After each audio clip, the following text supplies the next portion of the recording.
यहाँ जो मैं वीडियो में बोलने वाला हूँ ना, ये काफ़ी लोगों को हर्ट कर सकता है। तो भाई जो भी वीडियो देख रहा है ना, तो अपने रिस्क पे देखना, और साथ में अगर वीडियो छोड़ के जाना है तो जा सकते हो, अभी जा सकते हो, अपने हिसाब से डिसीजन लेना। फिलहाल क्या हो गया है, आजकल का सिनेरियो क्या हो गया है कि लड़कों को लगता है शादी से डर, और पेरेंट्स जो है उन अपने बच्चों को फोर्स करते रहते हैं। बच्चों को क्या, मोस्टली लड़कों की ये प्रॉब्लम हो गई है। लड़के के मन में कुछ और ही चल रहा होता है कि भाई ऐसा ना हो कि लड़की ऐसी मिल जाए जो उल्टा सीधा काम ही कर दे या फिर मेरी जिंदगी का तिया पाचा कर दे। वैसे भी सोशल मीडिया पे आजकल ऐसी बहुत क्लिप्स वायरल हुई, बहुत सारी चीजें दिखाई देती हैं, घटनाएं दिखाई देती हैं। जब भी किसी लड़की को बेटर अपॉर्चुनिटी दिखाई दी तो वो चलती बनी। जैसे अभी SDM साहिबा थी एक, वो उन्होंने अपने हस्बैंड को डिच कर दिया। ऐसे कई सारे इंसिडेंट और क्लिप्स हैं जो सोशल मीडिया पे कई बार वायरल हुई थी। और ऐसा नहीं है कि ये सिर्फ सोशल मीडिया हैंडल्स पे ही है, ये रियल लाइफ सिनेरियो में भी जो नंबर ऑफ ऐसे डिचिंग है या जो नंबर ऑफ केसेस है वो बढ़ गए हैं। अब देखो एक्चुअल में हुआ क्या है, अगर कोई भी अपनी जो रिलेशन है या अपना जो उसकी मैरिज है उसमें चीटिंग करता है ना, पहली बात तो चीटिंग की भी रिलेटिव डेफिनेशंस होती हैं। डेफिनेशंस नहीं होती हैं एक्चुअली, हर किसी की अपनी डेफिनेशन होती है। वो अपने हिसाब से उसे एब्सोल्यूट डेफिनेशन मानता है, लेकिन वो रिलेटिव डेफिनेशन होती है। कुछ लोग मानते हैं कि भाई अगर कोई बंदा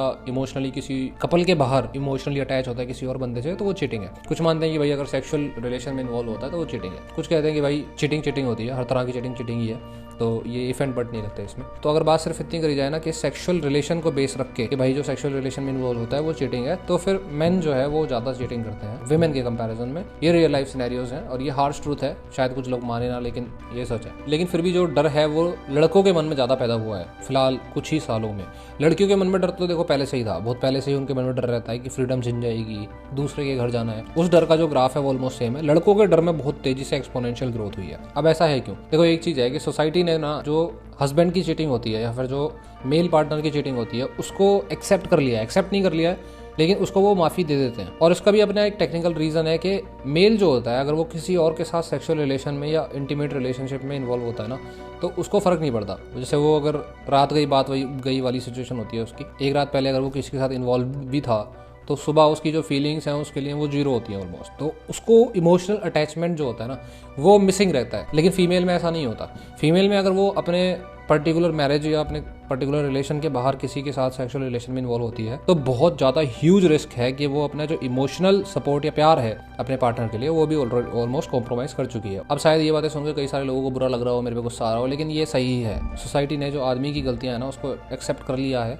या उसे वो माफ़ कर देता है। वरना ये जो गाने हैं जैसे यार मेरा तितलियां वर्गा, वो उस पूरे गाने में नाच रहा है, याशियाँ कर रहा है, लेकिन फिर भी जो है वो डिपिक्ट कैसे करा जा रहा है, हीरो की तरह। और पूरे गाने में वो ये सब करने के बाद भी जब उसे रियलाइजेशन होती है कि भाई वो गलत कर रहा था तो सोसाइटी उसे माफ़ कर देती है। वो फिर भी डिपिक्ट कैसे करते हैं उसको, हीरो की तरह। अगर उसकी जगह कोई और लड़की इमेजिन करके देखो, उसके हों तितले कई सारे, तो उस गाने को हेट मिलता, उस गाने पे व्यूज़ भी नहीं आते और काफ़ी गालियाँ गुलियाँ होती कमेंट्स में। तो ये सोसाइटी का जो माइंडसेट है ये तो वहाँ पे क्रिएट हो चुका है। तो अभी जो प्रॉब्लम है, जो लड़कों के मन में जो डर है या लड़कों के मन में जो वो सोशल मीडिया हेट्रेड फैली हुई है, वो इसलिए है क्योंकि सोसाइटी का जो ये माइंडसेट था अब उसमें भी थोड़ी सी वेरिएशंस होनी शुरू हो गई हैं। वेरिएशंस कुछ ऐसे कि अब जो फीमेल पार्टनर है वो भी अक्सर चीट करती है, लेकिन फीमेल पार्टनर्स का जो मैरिज के बाहर चीटिंग होती है वो बड़े ही डिफरेंट टाइप की है। उनकी होती है इमोशनल अटैचमेंट। अब पहले क्या सिनेरियोज थे कि एक्सेस टू पीपल नहीं था, खासकर लड़कियों के पास, मतलब सोशल मीडिया नहीं था, फोन भी पहले तो, और अगर थोड़ा और पीछे जाएं तो फोन भी नहीं थे। तो जो एक्सेस है बहुत सारे लोगों से बात करने का, कुछ लोगों से बात करने का, दोस्तों से या जो भी, वो नहीं था पहले, वो एक्सेस नहीं था। आज वो एक्सेस जो है वो अच्छा खासा प्रोवाइडेड है। और अगर कोई लड़का या हस्बैंड जो है वो पूछ ले कि भाई किससे बात कर रही हो या कुछ है, तो वो नैरो माइंडेड हो जाता है, वो छोटी सोच का आदमी हो जाता है,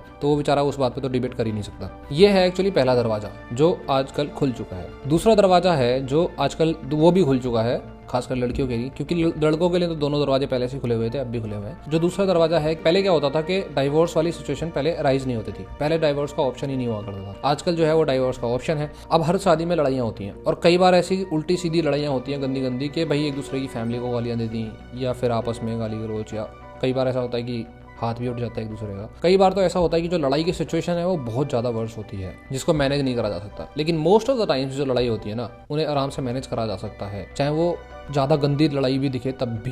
क्योंकि अगर 2 साल 3 साल बाद अगर आप बहुत सारे कपल से मिलोगे ना, उनसे पूछोगे तो वो बता देंगे कि जो लड़ाई हमारे पास में हुई है वो बड़ी बचकानी हरकतें लगती हैं, और वो दोनों एक्सेप्ट करने को भी तैयार हो जाएंगे कि भाई मेरी गलती थी। लेकिन उस टाइम पे जब लड़ाई हो रही होती है तब एक्सेप्ट नहीं करते, तब ऐसा लगता है कि भाई सामने वाला बहुत ज़्यादा गलत कर रहा है। पहले तो ये चॉइस होती नहीं थी कि भाई बंदा छोड़ दूंगी या बंदी छोड़ दूंगी। आजकल क्या है कि भाई अगर 6ठे महीने में भी लड़ाई हो गई ना, 6-7 महीने बाद भी, तो डाइवोर्स की बातें होने लग जाती हैं। और जिन चीज़ों की बातें होने लग जाती है ना उन पर इम्प्लीमेंटेशन होना भी आसान हो जाता है। अब यहाँ से खुलता है दूसरा दरवाजा। कोई भी लड़ाई होती है तो दूसरा दरवाजा खुल जाता है। जो फीमेल है वो सोचने लग जाती है कि ये मेरे साथ गलत कर रहा है, ये मेरे को प्यार नहीं करता अब, और अब ये मेरी केयर नहीं करता, रिस्पेक्ट नहीं करता। इंसान हमेशा ये कोशिश करता है कि वो अपने आप को समझाने की कोशिश करता है कि अगर वो कुछ गलत करे ना तो वो जस्टिफाइड होना चाहिए। तो सामने जब लड़ाई होती है तो उसकी गलतियों को गिनाते गिनाते वो जस्टिफाइड कर देता है इस बात को कि ये मेरे साथ गलत कर रहा है। तो दूसरा दरवाजा खुल के पहले दरवाजे से निकलने की कोशिश होती है मोस्ट ऑफ द टाइम्स। और पहले दरवाजे में होता है access to people, a lot of people. अब यहीं पे चीजें समझने वाली हैं, मैं प्रैक्टिकली चीजों को बता रहा हूँ यहाँ पे। अगर पहले दरवाजे पे ऐसे लोगों की प्रेजेंस होगी जिसके साथ इमोशनली अटैच हुआ जा सकता है या फिर जिसके साथ सेक्सुअल रिलेशन हो सकता है,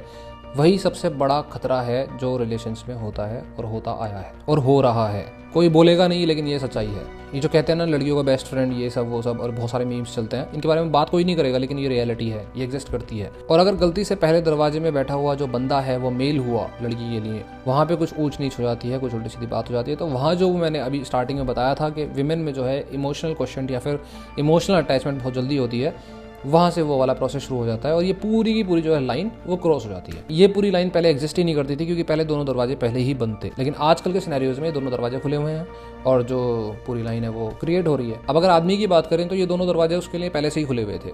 आदमी को ज़्यादा राइट्स थे, उसको ज़्यादा आज़ादी थी पहले से ही। एक्सेस टू पीपल तो उसके पास हमेशा था, चाहे वो सोशल मीडिया हो या ना हो, फोन हो या ना हो। लेकिन आदमी इस लाइन को क्रॉस नहीं करता क्योंकि उसे फर्क नहीं पड़ता। और आदमी के सिनेरियोज भी थोड़े से दूसरे हैं कि इंसान की अगर कभी लड़ाई हो किसी भी रिलेशन में, किसी भी मैरिज में, तो अक्सर आदमी का जो सिनेरियो है वो डिफरेंट होता है। जैसे लड़कियों का क्या होता है कि उन्हें किसी और से बात करनी होती है, ये नेचर होता है, ह्यूमन नेचर है, फीमेल नेचर, मैन नेचर। लड़कियों को किसी न किसी का सपोर्ट चाहिए होता है, प्यार चाहिए होता है, उससे बातें बतानी होती है, शेयर करनी होती है। लड़कों का ऐसा होता नहीं है। यूजुअली मैं बात कर रहा हूँ, लड़के अगर लड़ाई होती है तो कई बार तो लड़के ऐसे होते हैं कि वो अपनी फैमिली के साथ ही शेयर नहीं करेंगे, अपने भाई बहन मम्मी पापा के साथ भी शेयर नहीं करेंगे, सिर्फ अपने दिमाग में रहेंगे, अपने दिमाग में ही उन चीज़ों को शॉर्ट आउट करने की कोशिश करेंगे। और गुस्सा भी रहेंगे या नाराज भी रहेंगे तो अपने दिमाग में ही रहेंगे। ये सारी प्रॉब्लम आज के टाइम में एग्जिस्ट करती हैं क्योंकि विमेन और मैन की जो अपनी प्रॉपर्टीज़ हैं या जो उनकी फ्यू बेसिक नीड्स होती हैं वो डिफरेंट होती हैं। विमेन को चाहिए a nice conversation, empathy, respect, support, care, adoration, devotion. लेकिन लड़कों को इनमें से कुछ नहीं चाहिए, उन्हें सिर्फ लॉयलिटी चाहिए और रिस्पेक्ट चाहिए। अब अगर प्रैक्टिकल सॉल्यूशन की बात करें, देखो ये सारी बातें ना कोई करता नहीं है, मैं कर रहा हूँ थोड़ा सा ब्रेव होके। अगर यहाँ प्रैक्टिकल सॉल्यूशन की बात करें तो प्रैक्टिकल सॉल्यूशन एक बहुत सिंपल सा है। गेट नंबर 2 को आप हाथ नहीं लगा सकते क्योंकि आपकी मैरिज में, आपके रिलेशन में लड़ाइयाँ तो होंगी ही, और मॉडर्न वर्ल्ड जैसे चेंज हो रहा है वो उसी स्टेट में रहेगा, आप पूरे वर्ल्ड को चेंज नहीं कर सकते। लेकिन जो दरवाजा नंबर 1 है वहाँ पे आपका एक्सेस होता है। मेरे को पता है कि कई सारे लोगों को बुरा लगेगा, कई सारे लोग मेरे को उल्टी सीधी गालियाँ देंगे, लेकिन सच्चाई यही है कि गेट नंबर 1 पे, दरवाजे नंबर 1 पे जो भी आपकी फीमेल पार्टनर है उसका जो एक्सेस है इमोशनल सपोर्ट का, वो किसी भी ऐसे इंसान के साथ नहीं होना चाहिए जो उनके साथ इमोशनल अटैच हो सकते हैं या फिर किसी टाइप की सेक्सुअल एक्टिविटी भी इन्वॉल्व हो सकती है। और उसकी ज़रूरत भी नहीं है ना यार, क्योंकि अगर आपको इमोशनल सपोर्ट चाहिए, आपको हेल्प चाहिए, तो आप ऐसे बंदे से भी ले सकते हो ना जिससे आप इमोशनली अटैच ना हो। आप अपनी फैमिली से ले सकते हो, आपकी फीमेल बेस्ट फ्रेंड्स भी हो सकती हैं, फीमेल फ्रेंड्स भी हो सकती हैं। ऐसे ही बंदे का होना ज़रूरी क्यों है जो मेल हो। देखो जितना मर्जी किसी को बुरा लगे, कोई मेरे को उल्टा सीधा बोले, कोई इस पर मीम बनाए, जो मर्जी करे, लेकिन ये ऐसी बात है जो रियलिटी में अगर यहाँ पे 1000, 1 लाख बंदे सुन रहे हैं ना, तो अगर वो इम्प्लीमेंट करते हैं तो वो उनकी 10 या 12, 15, 16, 100 पता नहीं कितनों की उनकी लाइफ रियलिटी में बहुत इंप्रूव हो सकती है, उनकी लाइफ बच सकती है। तो modern world needs modern solutions. देखो यार, मेल बेस्ट फ्रेंड नाम की ना चीज़ मेरे हिसाब से ना ज़्यादा कुछ खास एग्जिस्ट नहीं करती। अगर वो इतना ही मेल बेस्ट फ्रेंड है तो वो भाई होता है, फिर भाई बन सकता है, वो रक्षाबंधन पर राखी बंधवा सकता है। तो मेल बेस्ट फ्रेंड नाम की कोई चीज़ एग्जिस्ट नहीं करती, या ऐसा कोई भी सिनेरियो जो है वो गेट नंबर 1 पे होना नहीं चाहिए। बाकी दुनिया समझे ना समझे, मैं और आप बात कर रहे हैं, आप समझ रहे हो, implement it, live a happy life. बस इतना ही बताना था, that's it, see you in the next video.